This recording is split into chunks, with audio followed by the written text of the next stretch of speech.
Donc, on a vu Buffy, hein, l'idée du côté archaïque de la maternité, donc dans les sous-sols, de la même façon que Alien renvoie comme ça à une espèce dite inférieure mais géante. Hein, c'est à la fois une fourmi géante avec ce noir brillant et en même temps il y a un côté araignée quand elle crée effectivement des lieux de nidification où elle va entraîner des hôtes pour les inséminer. Mais quand même, la silhouette est une silhouette de dinosaure, comme dans les musées, donc quelque chose qui devrait être dépassé, comme on l'a vu dans l'article de Télérama pour passer à l'an 2000, c'est-à-dire qu'effectivement, de faire les enfants dans le ventre des mères, c'est quand même très très dépassé pour une société qui se veut, je dirais presque post-humaniste, hein, c'est-à-dire effectivement on peut se télécharger, on peut garder uniquement l'esprit et le corps on pourrait s'en passer, ou en tout cas se passer effectivement d'avoir une mère dont on dépend.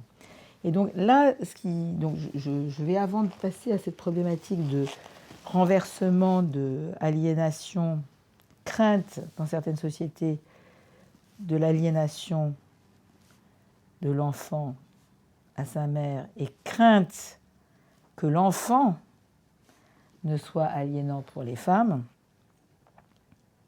et en particulier pour les mères, évidemment.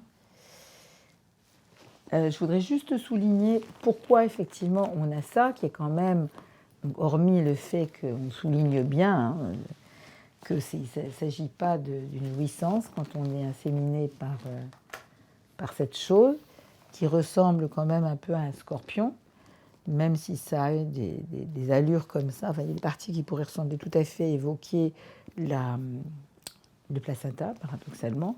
Mais vous voyez, tout est très osseux, à l'image d'Alien lui-même, même si c'est ce qu'on appelle un organe intermédiaire. Hein, quand il y a des parasites, vous avez pour inséminer les œufs du parasite des organes intermédiaires qui permettent effectivement de s'agripper à l'organisme hôte. Mais là, on voit bien que c'est une colonne vertébrale. Hein, je crois qu'on en est d'accord. Et ça, on retrouve cette idée. Donc là, c'est pareil. Hein, vous voyez, vous avez des choses. On retrouve cette idée que depuis longtemps, hein, pas seulement dans les sociétés, depuis l'Antiquité gréco-romaine, mais c'est dans toutes les sociétés, l'idée que le sperme, alors qu'il soit féminin ou masculin, très souvent, y compris chez nous, il n'y avait pas nécessairement on ne disait pas sperme d'un côté et rien de l'autre, mais rien de l'autre, c'est-à-dire les ovules qui seraient différents. Donc le sperme serait sécrété dans la colonne vertébrale, et chez les hommes, donc ça se poursuivrait par le pénis, par lequel s'écoule justement le sperme qui est sécrété dans la colonne vertébrale.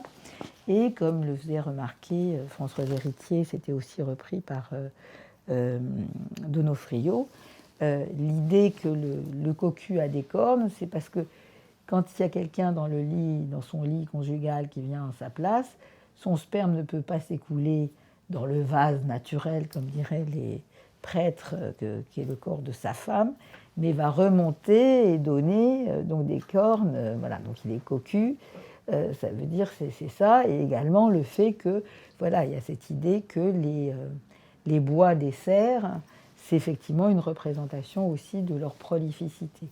Et ça, on va le retrouver dans une autre série de films de science-fiction qui a beaucoup moins de succès qu'Alien, mais dont le premier a l'air d'avoir 2 T dans Télérama, c'est-à-dire c'est quand même remarquable, qui s'appelle La Mutante. Et donc vous avez la Species 2, donc La Mutante 2, et puis vous avez une parodie de la Mutante, je ne me souviens plus comment ça s'appelle, ce qui est assez drôle. Mais donc La Mutante, il y a il y a des astronautes qui partent sur Mars et ils sont infectés par un ADN. Non, il y a d'abord le premier, ça c'est le deuxième. Le premier, il y a un ADN extraterrestre qui tombe de quelque part dans un laboratoire. Et cet ADN extraterrestre, au bout de 2-3 mois, donne une petite jeune fille en stade prépubertaire. Et donc là, elle a tous les traits, elle est un peu, vous savez, comme on dit quand on est ado, avec des boutons, des traits pas très beaux, on n'est pas bien dans sa peau et tout ça. Et donc cette jeune fille, on se dit, dis donc, si en 3 mois elle a donné ça, qu'est-ce que ça va donner dans quelques temps? Et toujours cette idée qu'une femme alien, c'est vraiment, elle pourrait exterminer notre espèce. On a toujours cette idée, enfin, dans la science-fiction, ce qui est représenté, c'est que des êtres qui sont supposés être technologiquement supérieurs à nous, par exemple d'avoir pu voyager jusque-là avec des vaisseaux spatiaux venant de très très loin, sont supérieurs à nous. Mais la supériorité de l'intelligence et de la technologie est supposée inversement proportionnelle à la capacité d'affect. Donc très souvent, il y a cette idée que plus on est intelligent, plus on est du côté un peu des nazis ou des communistes, c'est-à-dire que ça s'accompagne d'une certaine froideur et d'une absence d'affect. Donc, on se dit, il faut sacrifier cette petite fille, on va la tuer, on va l'asphyxier avec des gaz qui vont la tuer. Elle sent quelque chose, elle s'enfuit, elle se retrouve dans un train où elle est en train de manger. Donc là, ça représente bien la boulimie qui a été d'abord décrite pour les filles. Et ensuite, elle se regarde dans le miroir de son wagon et elle a l'impression qu'il y a des choses qui lui poussent, des espèces de tentacules qui lui poussent sur le visage. Elle se met à pleurer. Et effectivement, donc ça s'appelle en psy pour ados de la dysmorphophobie, c'est-à-dire la sensation d'avoir son visage et son corps qui se transforment.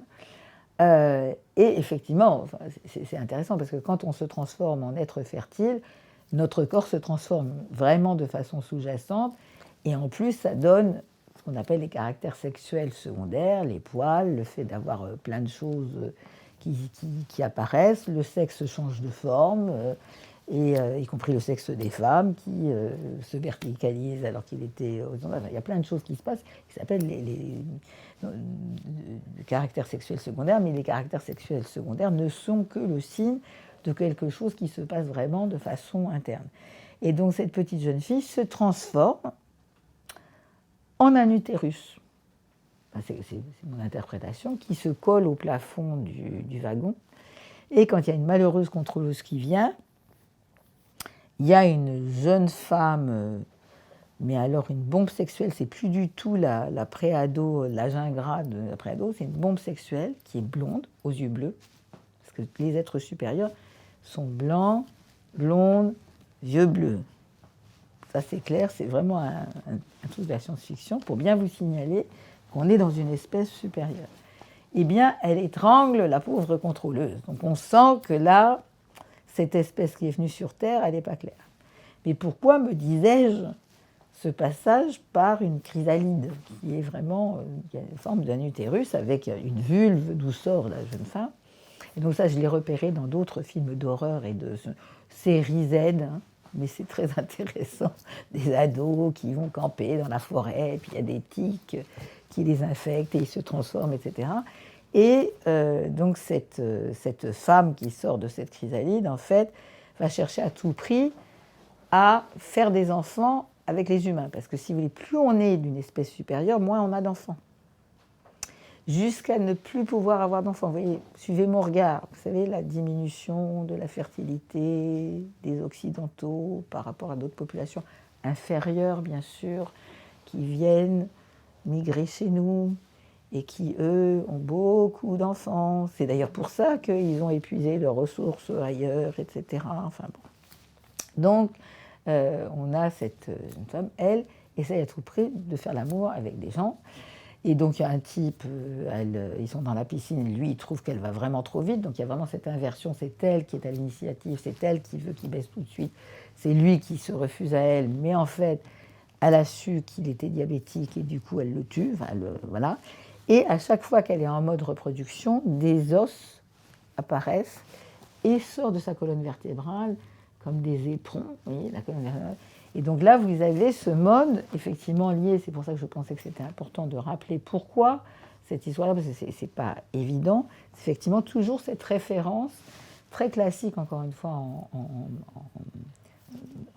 anthropologie, je veux dire, et dans les représentations, que ce qui se passe dans la moelle osseuse, c'est effectivement la production de sperme et de ce qui va servir à la reproduction. Donc finalement, il y a une équipe qui a été envoyée pour la récupérer, parce qu'on ne sait pas ce que ça va donner, c'est très dangereux, des aliens comme ça. Et donc, il y a un chasseur de tête, il y a une biologiste, et il y a un anthropologue. Alors l'anthropologue, notre collègue, est vraiment bête. Et vraiment, il est très, très, très bête. Il n'est pas très doué. Et donc, elle s'éteint les cheveux, parce qu'elle ne veut pas être reconnue. Elle est en train de faire l'amour avec lui, elle est sur lui, avec les éperons qui sortent. Et donc, elle lui dit « Ah, mais je sens la vie !»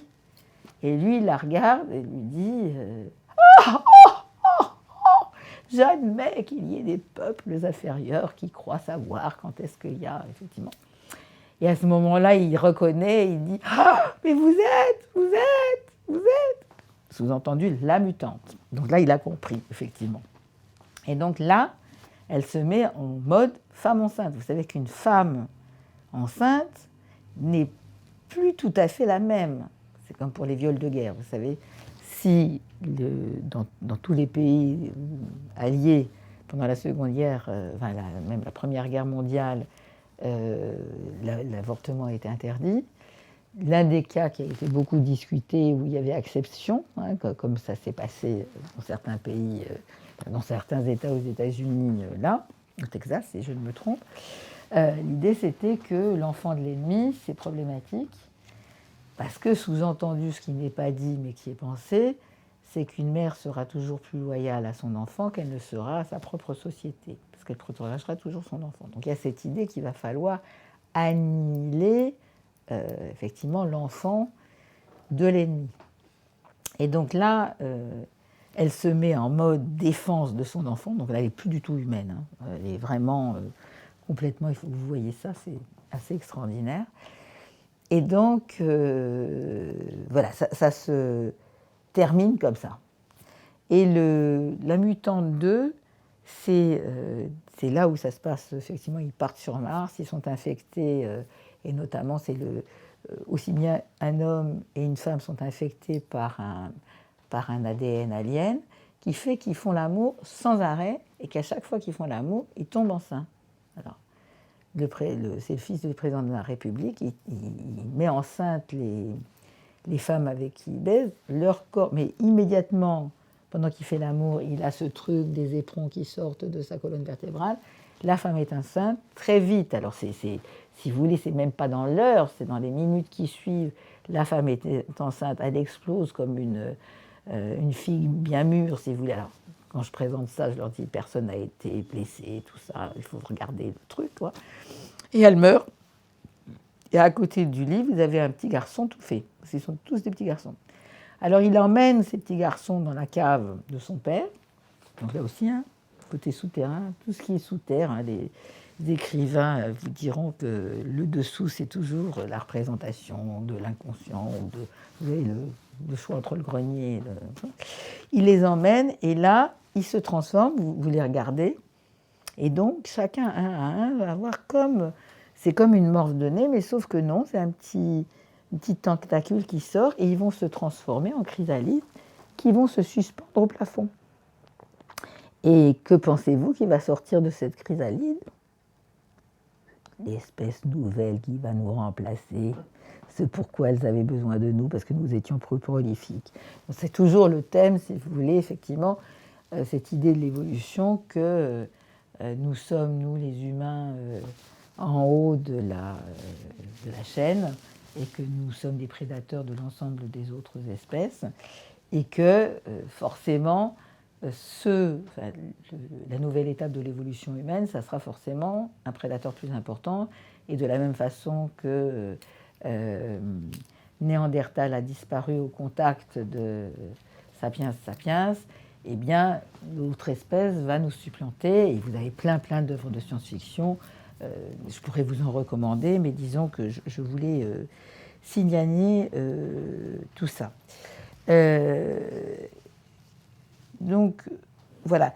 Donc, tout cet ensemble de faits, encore une fois, je ne vais pas discuter que les gens pourront lire sur comment j'ai interprété effectivement ces œuvres de science-fiction. D'abord de les prendre au sérieux et de prendre au sérieux aussi ce que dit Vernant. Vernant dit jusqu'à l'entre-deux-guerres, en fait, on considérait vraiment que les mythes, ça ne valait pas grand-chose. Et c'est quand on s'est mis à pouvoir les voir d'une façon plus extérieure, il dit, bon, tout ce qui nous est familier, on a beaucoup de mal à les prendre au sérieux. Et donc, comme il y a des œuvres qui sont mieux considérées que d'autres, si je prends 2001, l'Odyssée de l'espace, pour faire comprendre, si vous voulez, que, en fait, la science-fiction nous dit des choses vraies sous couvert du faux. Si on prend 2001, l'Odyssée de l'espace, je pense que vous avez dû le voir l'un et l'autre, on sait bien que c'est faux. Hein, Hal n'a pas existé, il n'y a pas eu cette histoire de l'objet particulier dans le ciel, etc. Et pourtant, hein, quand vous avez l'involution de l'astronaute qui devient un astre lui-même, etc., un fœtus, puis ce fœtus se transforme en astre potentiellement, vous savez que c'est faux. Et pourtant, c'est très envoûtant parce que c'est des images qu'on n'oublie pas et ça relance sans cesse la question. Donc moi, ça a été une des voies pour dire ça n'est pas vrai, mais ça dit le vrai. Mais le vrai dit qu'on ne sait pas. Et ce dont il est question, c'est d'évoquer ce que j'appelle la transcendance, c'est-à-dire effectivement les principes organisateurs de l'univers, des relations entre nous, etc. Et que c'est cette distinction comment dire, dans les deux cas, celui de la démarche scientifique ou celui de la démarche mythologique, c'est un accès à un mode de connaissance. Mais le mode de connaissance de la science va se fonder sur pas la représentation de la réalité, mais sur la description des faits et leur physicalité. Et tout ce qui concerne la mythologie, et donc auquel participe la science-fiction, c'est au contraire d'évoquer ce qui est irreprésentable, comme j'ai parlé de la représentation du monde des aborigènes qui est liée à cette histoire du rêve en tant que dynamisme spatial que l'on peut retrouver dans l'activité onirique, c'est-à-dire quelque chose, des principes organisateurs qui donnent lieu à des choses qui sont visibles et qui sont accessibles et sur quoi la science va pouvoir travailler. Mais pour ça, pour faire ça, la mythologie va utiliser, comme dit Vernant encore, des images très concrètes. Et comme le disait également, c'est pas Dumézil, mais son nom m'échappe, mais c'est dans mon article, le fait que dans les récits de science-fiction, tous les registres des différentes sciences ou de ce qui s'est différencié à partir du tronc commun, comme dirait Descartes, de la philosophie, à savoir la science du vivant, la science de la terre, le politique, l'économique, l'éthique et même le religieux, ne sont pas différenciés les uns des autres. Et du coup, ce qui va faire le fil conducteur, c'est une narration et aussi une présentation d'une synthèse de ces sciences qui sont très explosées et dont on n'a pas une représentation générale, mais qui sont sous-tendues par une représentation du monde qui est assez cohérente, même si elle n'est pas vissée, ce n'est pas un truc terminé. Et donc, analyser la mythologie occidentale contemporaine, c'est-à-dire la science-fiction, c'est nous permettre de voir des hiérarchies qu'on ne voit pas. Et ce qui sous-tend la cohérence, et ça c'est un autre article que j'écris en hommage à Coppée, Daniel de Coppée, dans un livre qui a été réuni par André Tanou, c'est la cohérence, enfin, la hiérarchie est fondée sur la perspective évolutionniste. Et la façon dont on va procéder dans ces récits, c'est qu'on va renvoyer la différence des sexes, la différence entre générations et la différence entre cultures comme une différence entre espèces. C'est-à-dire avec, vous savez que notre définition de l'espèce en biologie, c'est de dire que c'est des gens qui ne peuvent pas procréer ensemble. C'est-à-dire le côté de Samuel Huntington